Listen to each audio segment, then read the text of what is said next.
Welcome back to the season of Zabu, the Savage Land, and today I have another Zabu deck for you guys. It is based around this card. Obviously, he's a 3-cost, 2 power. Ongoing, your 4-cost cards cost 2 less. So I showed you a Silver Surfer Zabu deck yesterday, so today's deck is a little bit more all-in on some 4-cost cards. Now, I'm missing quite a few cards that I would really put in this deck if I had, but I'm going to show you the deck anyway and hopefully get a couple games in with it and show you what it can do. So it's based around Zabu, and obviously 4-cost cards. So I'm using Mr. Negative here. He's a 4-cost -1 on reveal. Swap the power and cost of all cards in your deck.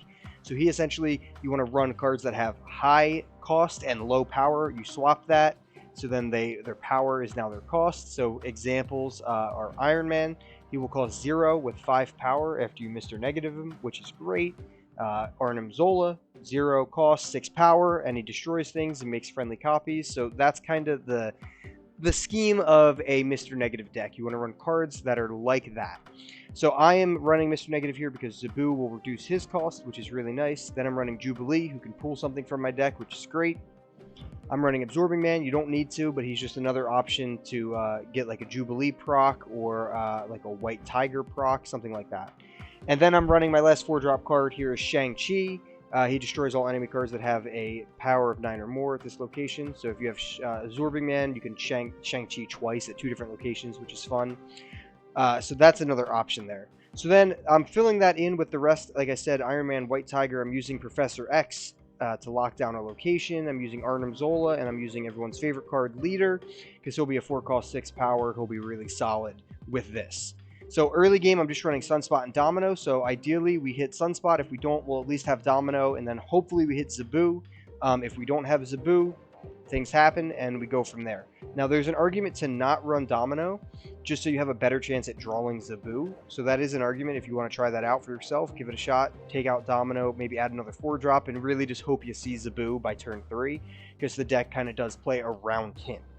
Other than that, there are definitely a lot of flex cards. Like I said, I wish I had Psylocke. She's an extra energy on the next turn. She's really good for turn 2, so you can boost yourself to turn 4 if you don't have Zabu, and that way you can play Mr. Negative on turn 3. That's a really, really solid combo with Mr. Negative. I don't have her, but if I did, she would certainly be in the deck, and if you guys have her, throw her in because she's pretty disgusting with this type of deck.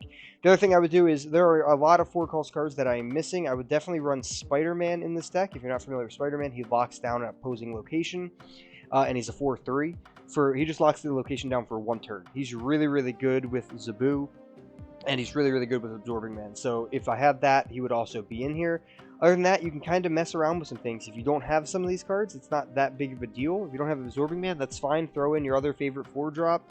I think White Queen is a good one that everyone has. She's a solid power, and if you play her for 2, you'll get another really good card from your opponent's hand into your hand. So solid option there. And pretty much just go from there. It's a pretty simple deck. I will say this deck does require a decent amount of retreating.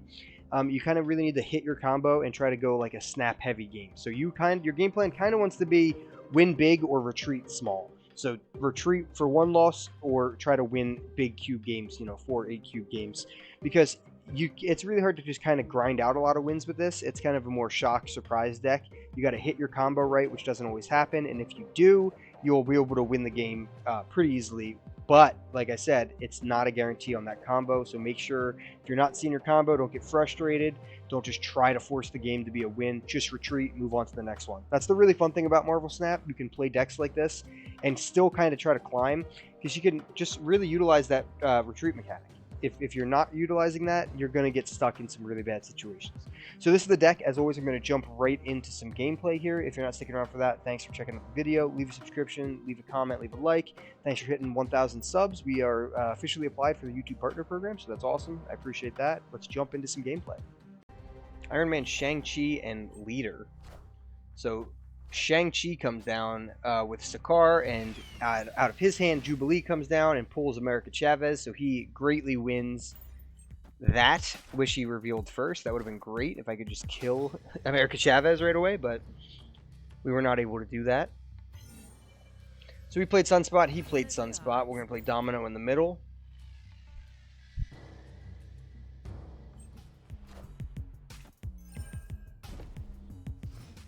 See what we get here on turn 3.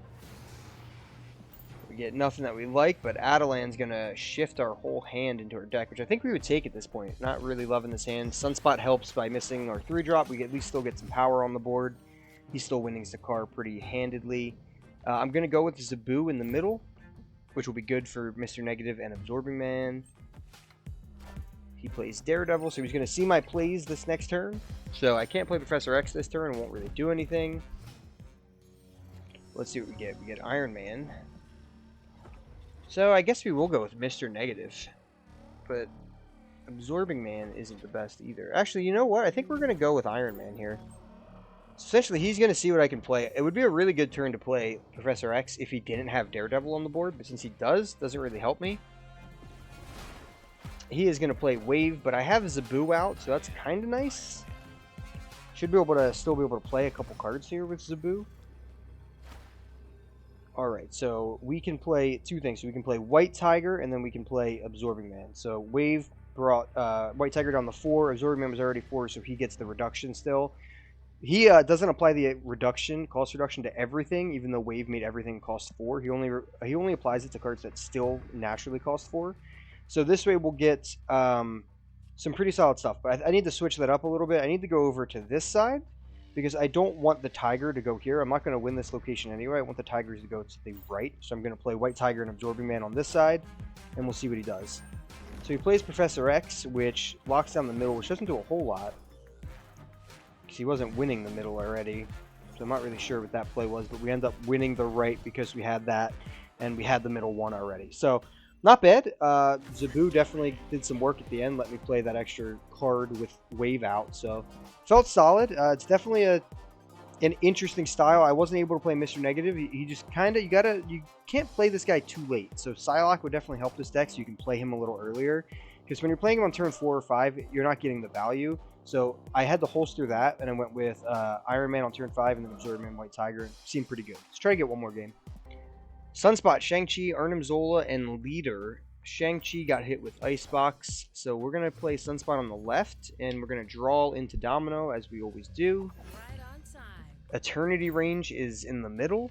Really like this location. I think it's really fun. It's a new one, but after turn 3, add a rock to the losing player's side. Really fun location. Kind of want to compete for it early just to force your opponent to get a crappy card in their spot.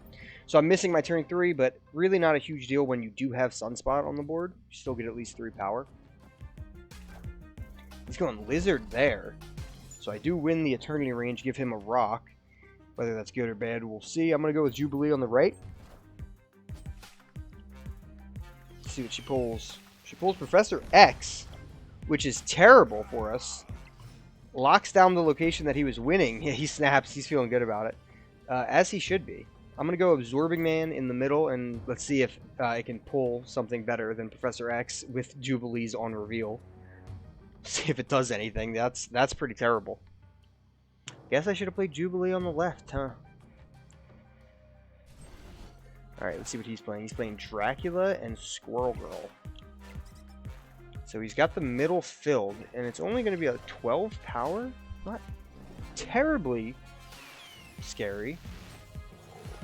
Alright, and we get Tiger Spirit. So I can play... I gotta play something that has at least 6 power in this middle location to actually manage what I need to do. I need to win this location. So 5 power would put me at a tie. 6 would win. So I can go with Iron Man in the middle and then just give Sunspot +1 power. But Dracula's probably going to be pretty ridiculous. He's probably going to have some kind of big buff. So I'll try it. But we'll see what he gets. So he's got Armor for 3 power. And Iceman. So we got to see what's left in its hand for Dracula to discard. But we win the middle. And can we win the left with 13 power? We can! He had Rogue in his hand. So that was a little risky of a game. Probably should have retreated, but, you know, do it for the Vine. Felt okay. Didn't feel bad. I mean, this right location felt pretty terrible. Jubilee into Professor X, just getting beaten by a lizard. Brutal. But still went for it. That is the risk, I guess, that you're running Professor X, because you can, at any time, pull Jubilee out and just lock that location down. So definitely learn from my mistakes. Be a little wary of playing Jubilee on a location that you're losing already, in case that happens. But also use that as a flip. If you want to play Jubilee on a location that they don't have anything on yet, can be really good because you can just lock the location down right away. Really solid stuff there. But we got to pull Jubilees on reveal again with Absorbing Man, which is great, and we made it work with White Tiger. So that's the deck. Hopefully you guys enjoy it. Be careful with it. Don't get too greedy. It can be a pretty win big, lose big type deck. Big risk rewards. Hopefully you liked it. Leave a subscription, leave a like, and as always, keep on snapping.